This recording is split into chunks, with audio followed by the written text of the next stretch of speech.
have been wanting to make some teaching videos for quite a while now, and I'm very excited to share this first one with you. Today, I'm going to talk about one of my favorite alternate tunings, CGDGAD.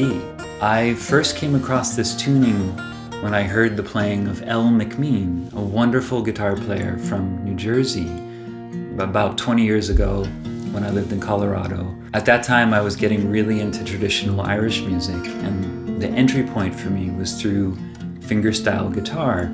I had a great teacher who turned me on to 2 compilation CDs from Stephen Grossman's Guitar Workshop. And I discovered guitarists such as Martin Simpson, Pierre Ben Susan, and McIlroy. And Elle played in almost exclusively in this tuning. Let's dive into it and let's learn a little bit about this tuning and some of the basic chord voicings.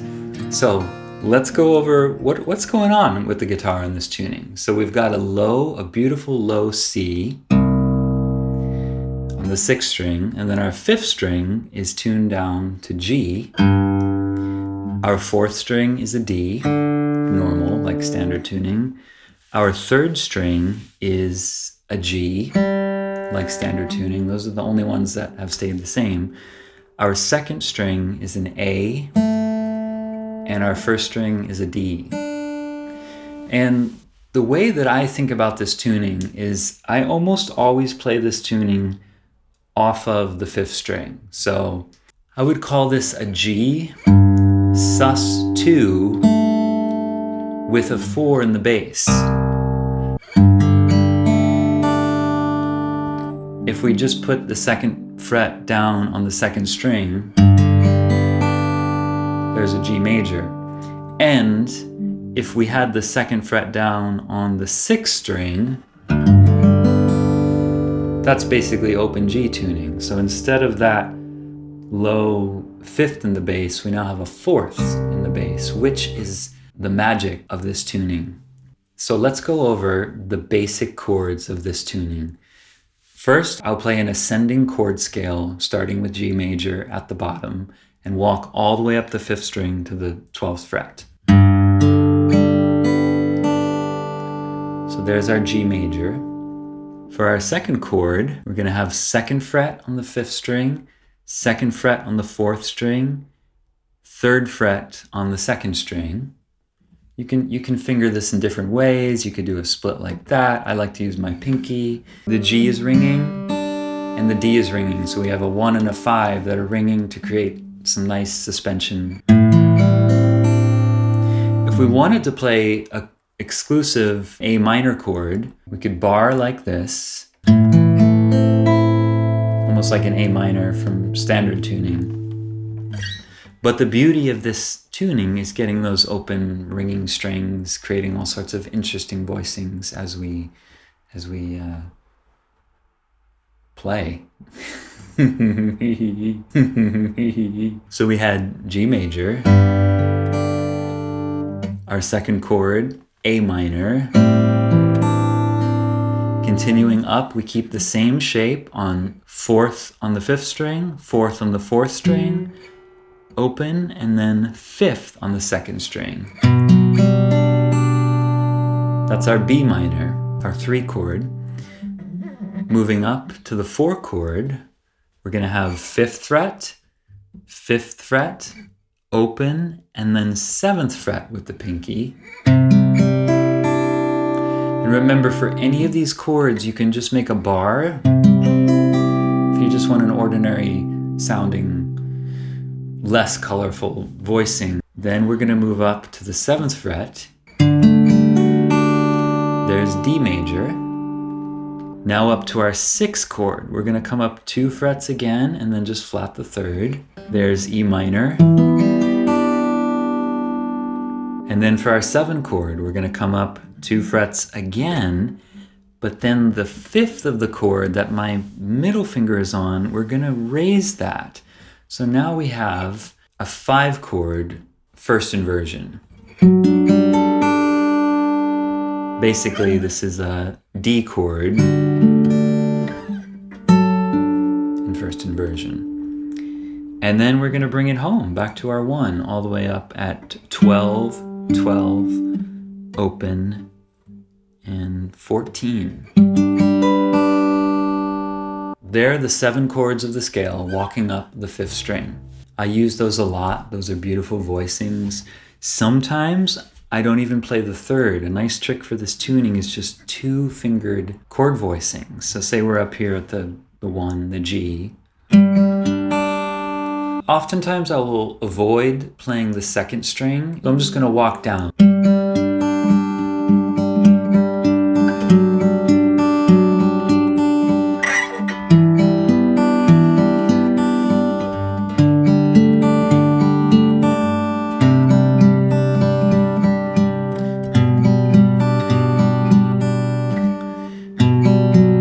Now here, at this point, I should mention this, just like up here at for the 7 chord, when we're at the 3 chord, we can play a 3 minor, and we can also raise that 5th, and it becomes a 1 chord in 1st inversion. So there's a G, there's a B minor. But again, walking down, 2-finger shape.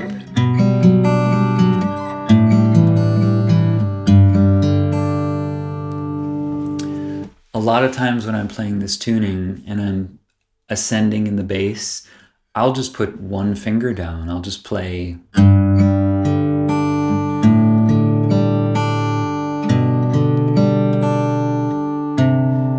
When I get to the 4 chord, sometimes I'll put the 3rd here. Go up to the 5th with this same shape. Let's explore going down from the root on the 5th string now. So here's our G. We can even play this chord here at the 7th fret on the 6th string, 7th fret on the 5th string, 9th fret on the 4th string. That's a voicing I really love. It becomes an add 9 voicing. So from here, to walk down to the inverted 7 chord, there, 6th fret on the 6th string, open 4th string, and open 2nd string. Then we move down to the E minor, which is 4th fret, 4th fret, 5th fret.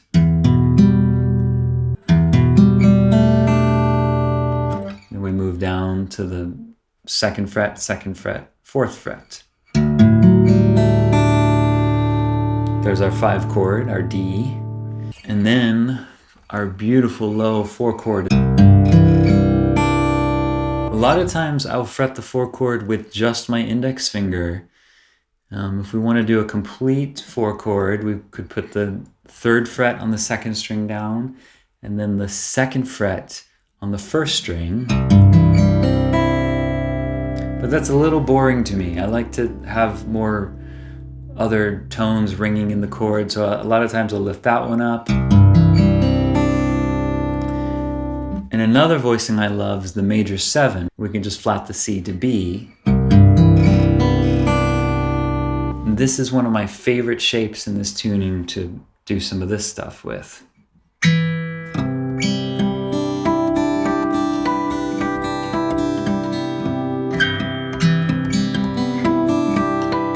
Thanks so much for tuning in. I hope this video gave you something you can use, and stay tuned for more videos. This is the first of, I don't know where this will go, but it's a fun experiment. If you like this video, feel free to like, subscribe, leave a comment, and jeez, I'm knocking the fucking microphone.